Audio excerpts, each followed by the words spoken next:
Summer's here, and Nordstrom has everything you need for your best dress season ever. From beach days and weddings to weekend getaways and your everyday wardrobe. Discover stylish options under $100 from tons of your favorite brands like Mango, Skims, Princess Polly, and Madewell. It's easy too with free shipping and free returns, in-store order pickup, and more. Shop today in stores, online at Nordstrom.com, or download the Nordstrom app.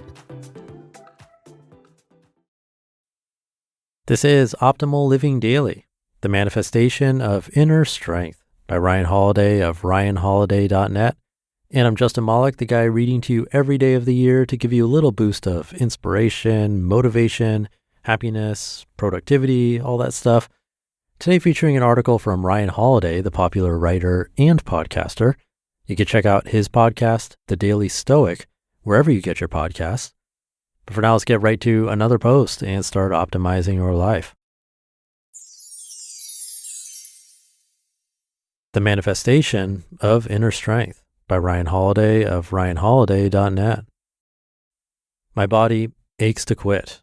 My muscles turn to stone or wood, and yet my mind is 2 miles down the road. There's no question of quitting, no possibility of stopping early. I've broken the spirit of my body like a rider to a Mustang, spurs scraping deep against the flesh till the blood flows freely. The sweat pouring from my skull like streams from melting snow, dumping salt into the scratches and cuts and ground. I care little, if at all. 2 more laps makes 3 miles, which makes 2 miles left. But the last one is just a sprint anyway. A good runner comes to be optimistic in their math. It's not out of compassion for their body. On the contrary, it's because the end is where the battle is, where you can really exert that crushing authority, where your lungs gasp and cry for air, and calves stretched like taut cables, and like a light switch, you take it to a whole other level.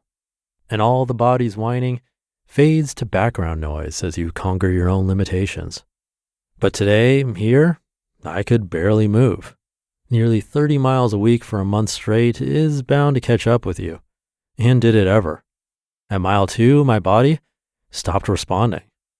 That control I cherished so much left me, as it does a general, attacked on both fronts. Screaming commands left and right, faster, longer strides, anything, just don't slow down, but nothing worked. And as it left me, so too did my spirit. My confidence is founded on this premise that I had grown to a position of control, that my body was the subject of my mind, and never the reverse, at least never again. I tend to agree with Aurelius when he said the body was just rotting meat in a bag, or Tyler Durden that self-improvement is masculine. I prefer self-flagellation to self-improvement. Self-destruction, Jack had responded, was a whole different animal. The work I do on my body is not about looks or health. A sculpted body to me is the sign of a sculpted mind. The media, even popular culture, doesn't exactly bear this theory out, but that's not really important. To some, the body is the manifestation of what's on the inside. It embodies, literally, determination. It's a punching bag, the scourge for frustrations. For that control to escape me, for the first time since I really started, was shock I could not prepare for. It wasn't long ago that this relationship was inverted, and my mind would scream for me to quit long before my body. In retrospect, it was pathetic, but then again, most youth is. To have a mind that's reluctant to be inside itself or weary of itself is not healthy. It's the mark of an intellectual weakling, to not enjoy the time to think, to not relish control. But that's where I was. I promised myself that I would win, that I would finish. As I've so often found, when you really want something, it doesn't come easy. You grind it out one step at a time, the world fighting you for every inch. That's how it was here, at the speed of Walker and the form of a runner. Tears welled in my eyes, limbs barely moved. My legs turned to stone, dragging behind me, tin cans tied to a car. The track circles basketball courts. As I slowly passed them, I'd turn my head in shame, not wanting anyone to see me like this. The struggle inside me is epic, but on the outside, it's nothing, pathetic even. I'd have loved to shout, "This is a watershed moment. I'm overcoming an obstacle." But instead, my actions said, "Slow, lazy." But I did finish. I eked out every last step, hitting the end with perfect form at breakneck slowness. There was no glory in it. I felt awful, worse even than I had in each lap prior. This isn't Forrest Gump, and all you got to do is break free of the leg braces. This is reality, and it's ugly and hard. When I stopped, I collapsed into the grass and laid there until I could breathe. And I sat and stretched, something I hadn't taken the time to do in weeks. As the body contorts and really pulls closer to itself, the tension dissipates. It's a paradox, surely, that when you place it under literal strain, the imaginary kind, the kind your head creates as it races to a flurry, just goes away. I felt the pain flow from my body and into the air.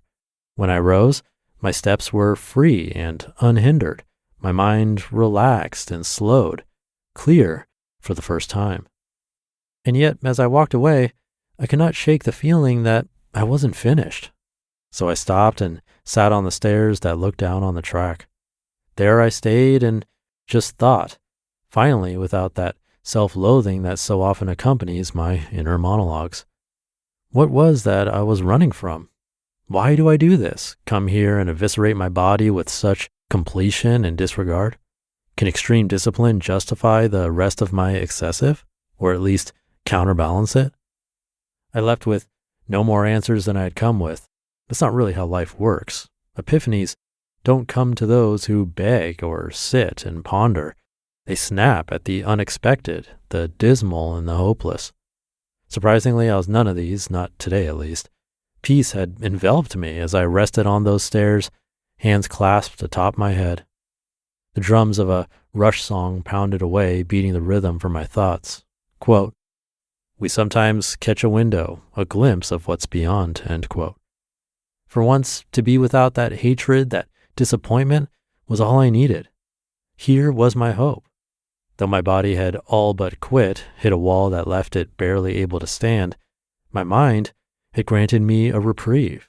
There was no twinge of crushing sadness, no reminder of the loneliness or sleepless nights, just genuine self-reflection, and with that, relaxation. And I felt the push and pull of restless rhythms from afar, which once more brought me to my feet. And I ran the distance home with a lighter load than I had come with, than I had woken up with.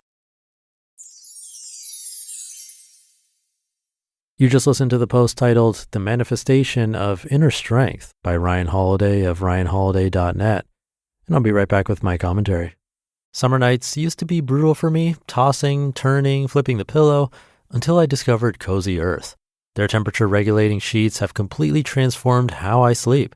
They naturally wick away heat and moisture, helping me stay several degrees cooler even during the hottest nights.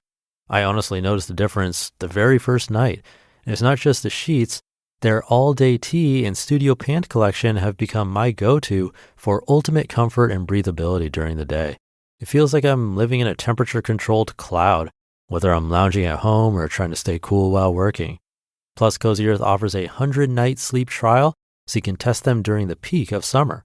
If you're not completely in love, you can send them back hassle-free, and all their bedding products come with a 10-year warranty.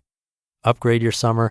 Go to CozyEarth.com and use code OLD for 40% off best-selling temperature-regulating sheets, apparel, and more. Trust me, you'll feel the difference the very first night. Sleep cooler, lounge lighter, stay cozy. Thank you to Ryan. I'm definitely not a runner. The closest I felt to this recently was probably either with rowing or long meditation sessions. Very different, but I think I could still relate on some level. Maybe it's something totally different for you, but you could still probably relate. There's that constant urge to just give in, to quit, and to escape that discomfort. It's a real struggle, that feeling of your body hitting a wall, but trying to get your mind to a place where it can just observe without reacting, or to gently push past what you thought your limits were. Like you said, there isn't always some epiphany at the end. For me, it can sometimes come later that day, even days after. So it's a great one from Ryan. Thank you to Ryan for this one. And a reminder that he has a popular podcast himself. It's called The Daily Stoic. Well reviewed, definitely worth a listen. You can find it wherever you get your podcasts. Again, that's The Daily Stoic. But I think that'll do it for today. Thank you for being here and listening every day. It means a lot that you keep coming back to listen. And if you've ever shared this show with someone, that goes a really long way to keep all of this going. So thank you for that. Have a great day or night, and I'll see you back here again tomorrow, where your optimal life awaits.